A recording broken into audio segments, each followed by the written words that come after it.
नमस्कार, मैं अनिल पुसतकर। स्वागत है आपका clips.in में। बात करते हैं खरी-खरी। खरी-खरी हमारे छत्तीसगढ़ की बेटी की, अमृता सोरी, एडिशनल एसपी, जो गर्भवती होकर कोरोना के खिलाफ जंग में सच्चे सिपाही की तरह मैदान में डटी हुई है। एक अमृता सोरी है, जिस पर पूरे छत्तीसगढ़ को क्या पूरे देश को नाज है, और एक मौलाना है, साद, पता नहीं कहाँ किस बिल में छुप के बैठ गए। उनकी जमात में ही रोहिंग्या भी शामिल थे। कोरोना भी था, रोहिंग्या भी थे, जमात थी, क्या था समझ से परे। एक जो है गर्व की बात है, हमारी छत्तीसगढ़ की बेटी अमृता सोरी हर चौक चौराहे पर आपको लोगों को मास्क पहनने के लिए जागरूक करते दिखती है, अपने स्टाफ का ख्याल रखते दिखती है, उनकी तकलीफ़ें पूछते दिखती है। एडिशनल एसपी है वो, चाहे तो घर पे रहकर आराम कर सकती है और घर पे रहकर ऑर्डर दे सकती है। 7 महीने गर्भवती है।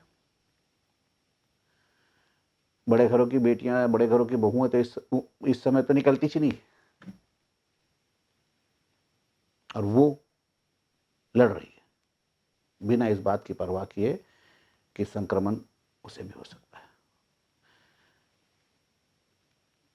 अपनी ड्यूटी के प्रति निष्ठा है, ईमानदारी है, देश के प्रति आस्था है, भक्ति है, और छत्तीसगढ़ के अपने लोगों के प्रति प्यार है, इसलिए वो सड़क पर है।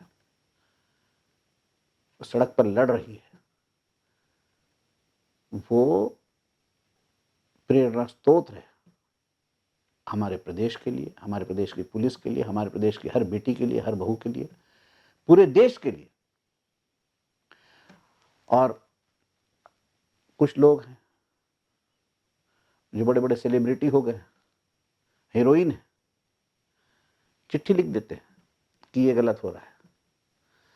ऐसे समय में आज फिर इंदौर पे अगर हमला हुआ है, एक टीम पर, मेडिकल टीम पर, डॉक्टरों पर हमला होता है, तो उन हीरोइनों के मुंह नहीं खुल रहे हैं, उनकी चिट्ठी नहीं मिल रही है। बड़े बड़े फिल्म स्टार हैं, वो भी खामोश बैठे हैं, जरी जरी बात पे मुंह खोलने वाले खामोश बैठे हैं। अरे असली हीरो, असली हीरोइन, ये पर्दे के जो है, ये सब नकली। असली है वो जो सड़क पर खड़ी है, लड़ रही है कोरोना से, अमृता सोरी, एडिशनल एसपी हमारे छत्तीसगढ़ पुलिस की। हमारे छत्तीसगढ़ पुलिस को नहीं, पूरे प्रदेश को उस पर नाज है। और जो हमारे डीजीपी हैं, डीएम अवस्थी, उनकी टीम जो है, उसने साबित कर दिया है कि वो किसी भी मोर्चे पे कहीं पीछे नहीं हटने वाली। नक्सलियों से भी वैसे ही लड़ रही है, और शहर के जो शहरी नक्सली है, जो तोड़ रहे हैं नियम, जो नियम तोड़ रहे हैं लॉकडाउन का, वो शहरी नक्सली ही हैं। उनके खिलाफ भी पुलिस उसी मुस्तैदी से मोर्चे पर डटी हुई है। और एक वो लोग, क्या कहें उनका, रोहिंग्या निकल रहे हैं उनसे। रोहिंग्या उनके यहाँ गए क्यों भैया, बुलाए क्यों रोहिंग्या को? और रोहिंग्या गए तो वापस कैंप पहुंचे क्यों नहीं? गायब कहाँ हो गए? और सबसे बड़ी बात क्या है कि रोहिंग्या अगर गायब हो रहे हैं तो कहीं ना कहीं किसी न किसी के घर में तो रुके होंगे। और हैरानी की बात देखिए, पूरे देश में कोई एक आदमी ऐसा नहीं बता पा रहा है कि मेरे अड़ोस पड़ोस में एक नया आदमी आके रुका है। यानी दहशत है उनकी, या फिर वो अपने ही बिल में है, दड़बे में है। दोनों ही स्थिति खतरनाक है। और हमारे जो देश का जो सूचना तंत्र है, वो पता नहीं कहाँ गए। हमारे देश के बड़े बड़े शर्लॉक होम, जेम्स बॉन्ड, और बड़े जो कहीं छोटी छोटी जो है बात पे नेताओं को ढूंढ निकालते हैं कि इस फार्म हाउस पे टिके हुए हैं विधायक, बिकने के लिए तैयार है। वो खोजी पत्रकार भी नहीं मिल रहे जो सबसे पहले खोज के लिए आते हैं। दाऊद जो है पाकिस्तान में, दाऊद को पाकिस्तान में ढूंढ ले रही हो, एक तो मौलाना को हिंदुस्तान में नहीं ढूंढ पा रहे हो। गजब है भैया, गजब है। दाऊद भाई फोन पे बात कर लेते थे, और मौलाना को नहीं ढूंढ पा रहे।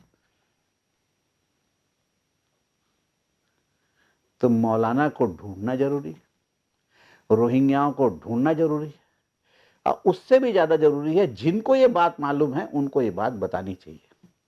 सरकार को बतानी चाहिए, पुलिस को बतानी चाहिए, चाहे जैसे हो, ऐसे लोगों को सज़ा मिलनी चाहिए, क्योंकि उनसे बचाने के लिए हमारे छत्तीसगढ़ की बेटी अमृता सूरी ने अपना सब कुछ दाँव पे लगाकर वो ड्यूटी कर रही है, दिन-रात खड़ी है, हमारी रक्षा के लिए खड़ी है वो।